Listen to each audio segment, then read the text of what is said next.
When many fans think of Ultra Motorsports, they immediately think of the NASCAR Truck Series team that ran all those years with the number 2 and eventually the number 1 truck, winning races and poles with drivers like Mike Bliss, Mike Wallace, Ted Musgrave, Scott Riggs, Jason Leffler, and Jimmy Spencer. Of course, being owned by one of the founding fathers of NASCAR's Truck Series, it's easy to see why Jim Smith's truck team would be at the top of mind for many NASCAR fans. But do you remember that Ultra Motorsports once had a Cup team? It wasn't just any Cup team, this was a Cup team operated by a guy who lived in California, not Charlotte. A guy who would come to the shop only a couple days a week, but would never miss a race. Someone who really loved to race and wasn't there to make a buck or to look fancy. He just wanted to go fast. Maybe that's why they're a team that I'm talking about in this series. This is Teams of Their Time, Ultra Motorsports in Cup.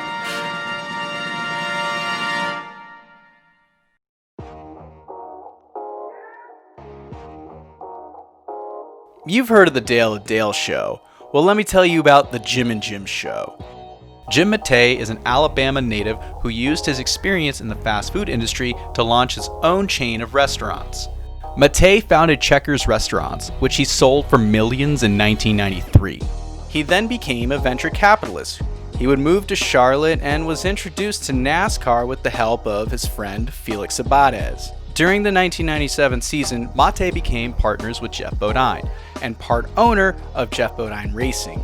Midway through the 1998 season, he bought majority ownership of Jeff Bodine's Cup team and changed the name to Matei Motorsports. In 1999, Matei Motorsports signed driver Michael Waltrip, kept sponsor Phillips and the number 7, but switched from Ford to Chevy with a little help from Matei's friend, Felix Abadez. In 2000, with Waltrip still as their driver and Nation Rent now as their sponsor, the Matei Motorsports number 7 still struggled in the exceedingly competitive Cup Series. Jim Smith grew up racing motorcycles and off-road vehicles in Southern California. He competed in the Mickey Thompson Stadium Off-Road Series and even won the Baja 1000 3 times. Jim Smith is also the owner of Ultra Wheels, which produces wheels for trucks and off-road vehicles.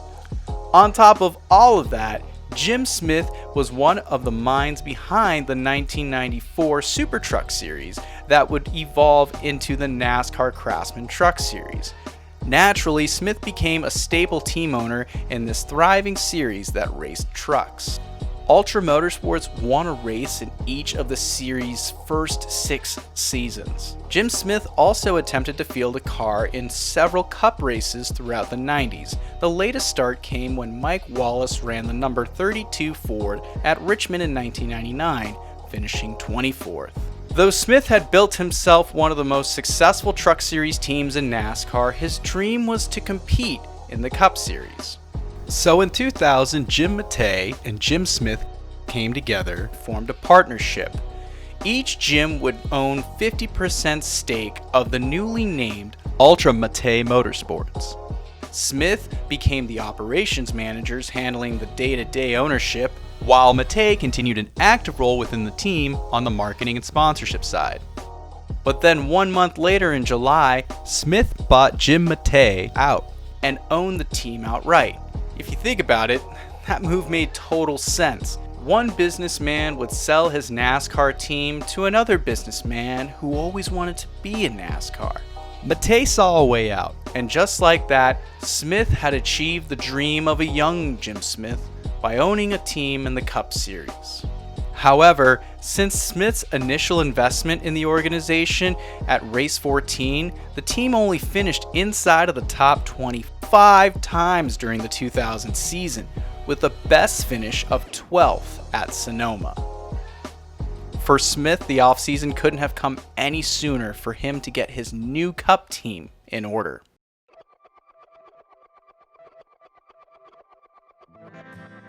During the summer of 2000, there were talks between Jim Smith and Bob Wildberger for Ultra Motorsports to be a part of the new Dodge Intrepid program. Smith said, quote, "I wanted to go with Dodge and Winston Cup. They had committed to have only 10 teams. Bob tried to convince everyone that I would be a good team player, but it just didn't turn out. So Jim would make the switch from Chevy to Ford for the 2001 season, even though his Truck Series team just started to field a 2-truck Dodge effort. Nation's Rent would return as the team's primary sponsor, but it was only a 1-year deal. When talks between Smith and Dodge began, driver Michael Waltrip got out of his 1-year extension with the team. The move prompted Smith to put his Truck Series driver Mike Wallace in the seat of the number 7 for the 2001 season. It was a huge deal for Mike. The middle Wallace had not competed full-time in the Cup Series since 1995. Ultra Motorsports began the Cup season with a 6th place finish at the Daytona 500. The team then fell off the face of the earth, finishing 24th or worse in the next 7 races.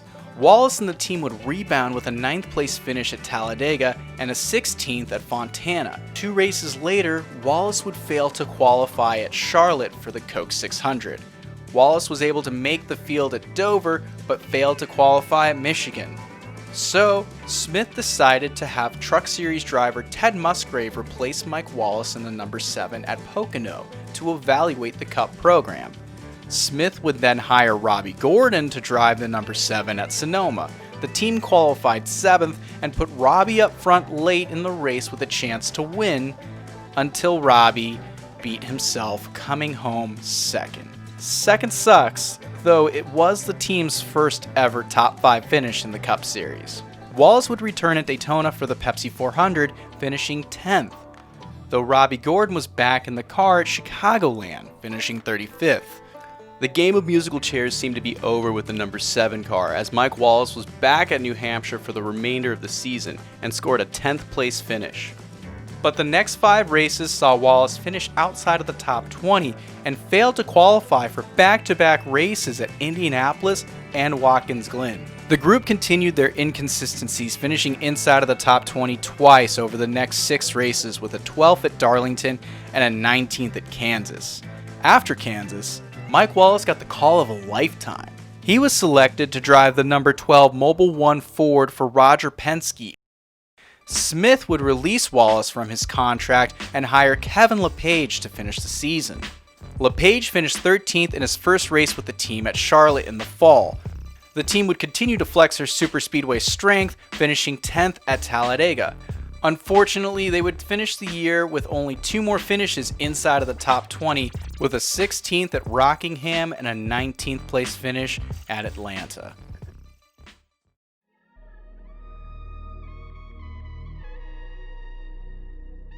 Ultra Motorsports was set for a wholesale of changes entering the 2002 season.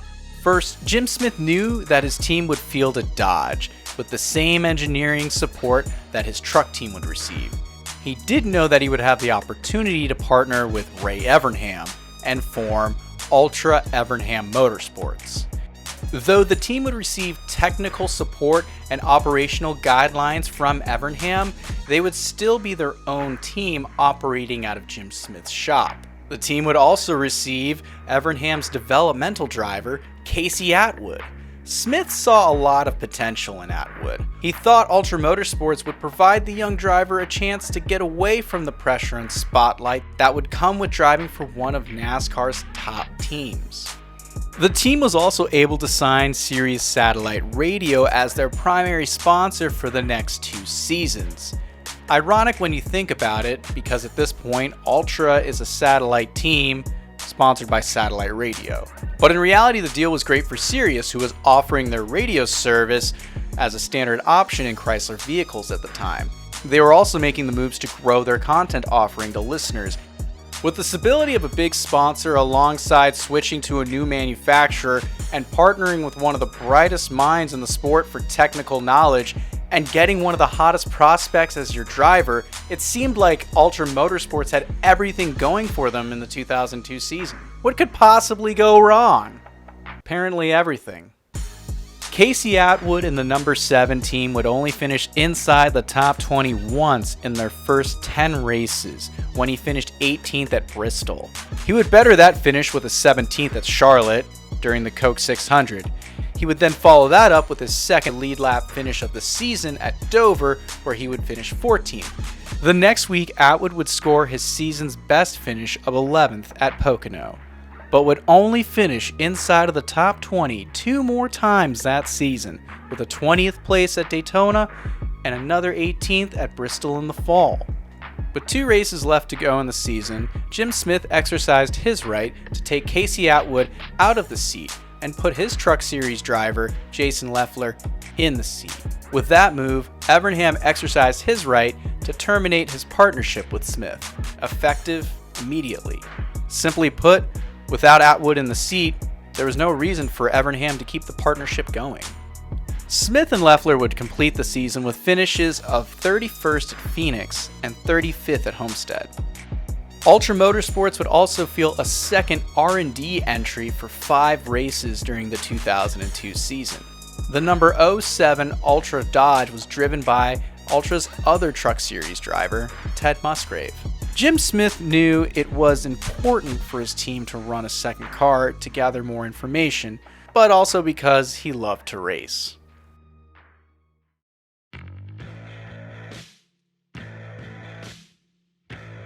It's a new year, and again, Ultra Motorsports is going through changes. The team signed veteran Jimmy Spencer to drive for the season. Crew chief Tommy Baldwin was also brought aboard. Smith knew that he had a really good combination for driver and crew chief this season. The team would also receive a name for their cute dog that donned their hood, Mongo. Good boy, Mongo. Now, Mongo wouldn't set the world on fire in the first 3 races of the season, but the team would gain their first top 10 of the year with a 7th place finish at Atlanta. They would also qualify inside of the top 10 for 3 straight races. At Bristol, Mongo and Spencer started 7th and paced the field, leading 139 laps. When the caution flag came out right after the team had made a green flag pit stop, it trapped them a lap down and spoiled their great run, resulting in a 12th place finish. Over the next 5 races, the number 7 would only have 1 finish inside of the top 20 at Martinsville, when their top 10 day resulted in a 19th place finish. Ultra Motorsports earned their second ever top 5 in the Cup Series when they finished 4th at the Coca-Cola 600 in Charlotte. The team then went through a 4-race rough stretch, but would finish 12th at Daytona. After finishing outside of the top 20 at Chicago, they would rebound and finish 15th at Loudon. After finishing outside of the top 20 again at Pocono, Spencer and Baldwin would come from the back of the field and battle their way into the top 10 at the end of the day at Indianapolis, finishing 8th. 2 weeks later at Michigan, Spencer was running strong inside of the top 5, and while racing rival Kurt Busch, the two would make contact. Spencer later found himself with the lead after a restart on lap 150 when Tommy Baldwin got him off sequence on fuel. The number 7 ran inside of the top 5 until having to pit with 16 laps to go, resulting in a 26th place finish. But Jimmy Spencer never forgot about that contact on lap 124.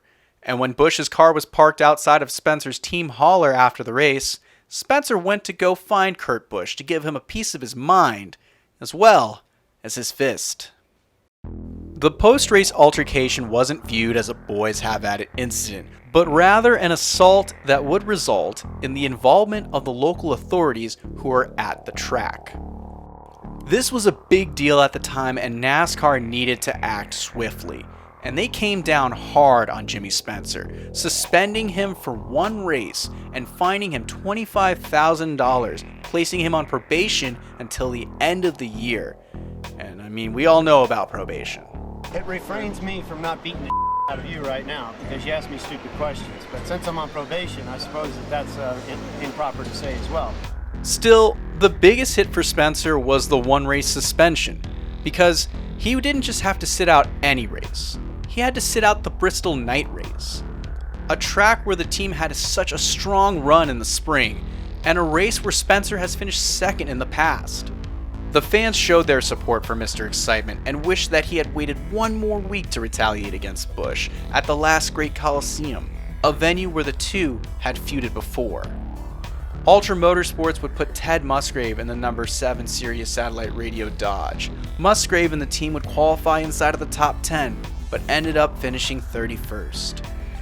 When Spencer returned the following week at Darlington, he was met with a roar of applause from the grandstands.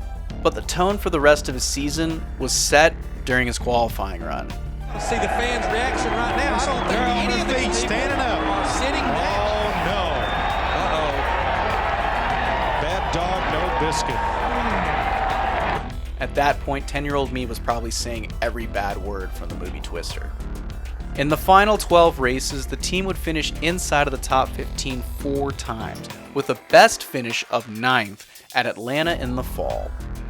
Smith would also attempt to qualify his number 07 R&D car in 2 races with Ted Musgrave behind the wheel, at Las Vegas and Indianapolis, but failed to qualify for both events.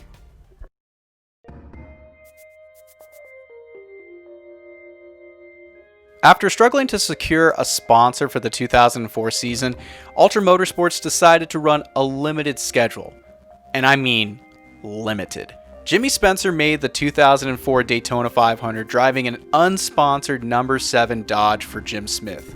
It would be Spencer's final start for the team in the Cup Series. The Ultra Motorsports Cup team wouldn't make another start until race 11 at Richmond, where Dave Blaney would pilot the number 7 Dodge for the final time under the Ultra Motorsports name. The team never really did close their doors. Smith actually was able to cut a deal with Robbie Gordon, who was looking to form his own Cup team in 2005. The two would partner and co-own Robbie Gordon Motorsports starting in 2005, officially ending Ultra Motorsports' time in the Cup Series.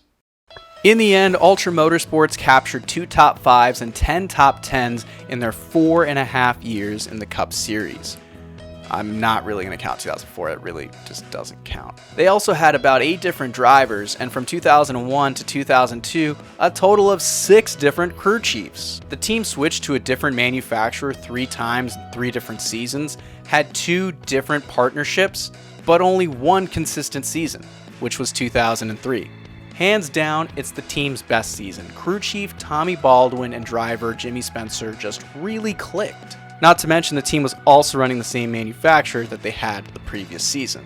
When you really look back at it, it's amazing just to think how this team even operated. Of course, the only reason why they could operate was because of Jim Smith. Smith might have been a businessman, but he knew much more about NASCAR and motorsports than Jim Matei. His experience and success in the Truck Series allowed him to build a relationship with Dodge and was able to get onto their program in 2002. From there, he was able to catch the attention of Ray Evernham, which also helped get the attention of Sirius Satellite Radio. Say what you will, but most businessmen who enter the Cup Series would be lucky to last as long as Jim Smith did. But I can't leave such a bittersweet story on such a sour note. So here's something sweet. There was a common joke around Ultra Motorsports that there were 3 Jim Smiths. You've got James, the casual nice guy who can crack a smile while keeping a sense of authority. There's Jimmy, the happy-go-lucky guy who loves everyone, even if he doesn't know you. Then there's Jim, the guy who would speak in a very worried or concerned, almost unsettled tone. Tommy Baldwin's impression of Jim was a classic.